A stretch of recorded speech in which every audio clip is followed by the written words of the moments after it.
Hey everybody, welcome back to the channel. In today's video, we're talking about the underutilized resources that you have right in your workplace. HR benefits. The HR benefit package that you first get when you're a new employee is a long package that most of the time people don't really look through. Look to see if there are any discounts offered to you because you are a member of an institution. For example, at my school, we have discount movie tickets.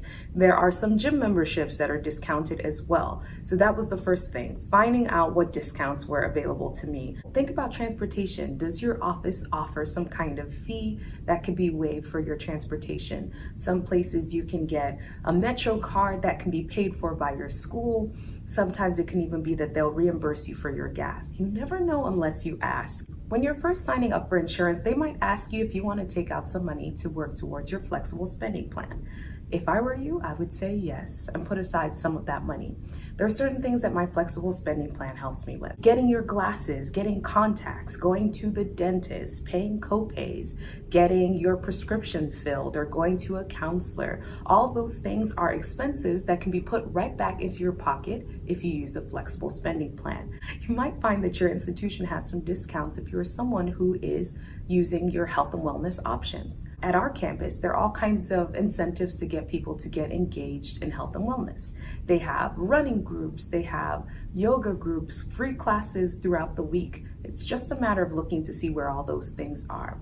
Make sure that you are reaching out to your HR professionals to see what there is that is offered to you. Workplace adjustments.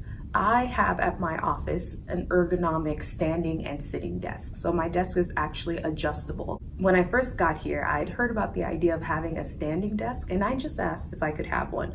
To be honest, my employer said no the first time.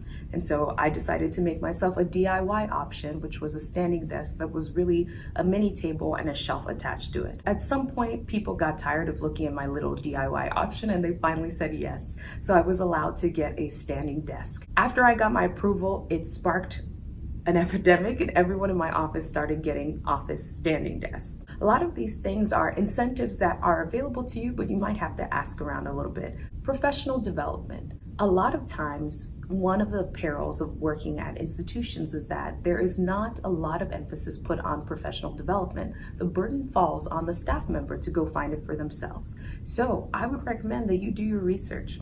Find out what kind of professional development other people in your field are getting and pursue it for yourself.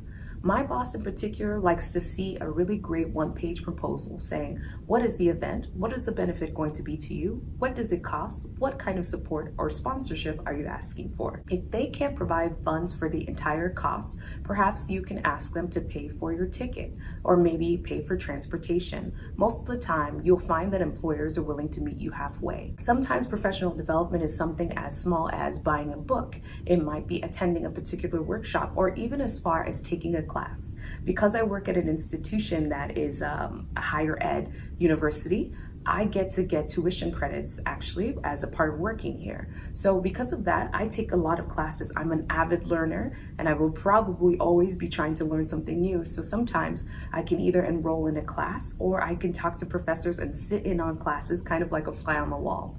I feel like if all that education is going on anyway, I might as well be a part of it. Networking and leadership opportunities. You will find that your institution is probably a lot smaller than you think it is. You might work at a really large organization, but maybe you're part of a smaller unit. Make sure you make your way around and meet the people who work with you. It can be as small as sitting down and having coffee with them, or making sure that you go to lunch with people every once in a while, so you're getting to mingle and learn a little bit more about what it is that they're doing. I have found that lunch disarms any person at any level. So it's a really great tactic to get to know people more. And don't always make it about an asking for a job or asking for a project for your own benefit. Sometimes just find out what people are working on. A lot of times these mentorships and professional relationships are built when you have added value to their lives. Find out what they're working on. Do you have a skill that helps them? Offer it up. Be curious about other people. A lot of times that goes a long way. When you get to the point where you're hoping to make a career move or make some kind of shift on your own, you will find that those relationships that you built can be quite advantageous and come in handy when you get to that point. Physicals. Make sure you get your physicals. With your insurance, most times you'll get access to either 1 or 2 physicals 1 or 2 dental cleanings, make sure you go to those so that they don't run out for the year.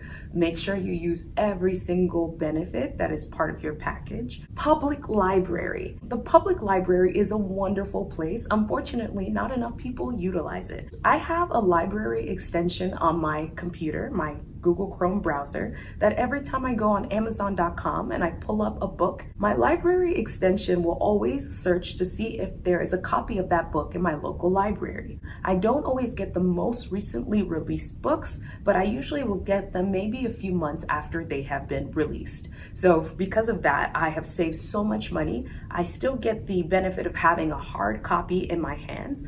If I don't need a hard copy, I can always use the Hoopla or Overdrive apps that are available through most libraries. That's a really great way to keep reading books and keep staying active. Those are just a few of the benefits that I've noticed that often get left on the table by the end of the year. There are all these really great resources, and sometimes we're paying money unnecessarily when we don't have to. If there are any fitness benefits, lifestyle wellness things, and discounts available to you with your employer, make sure you don't leave any of those benefits on the table at the end of the year.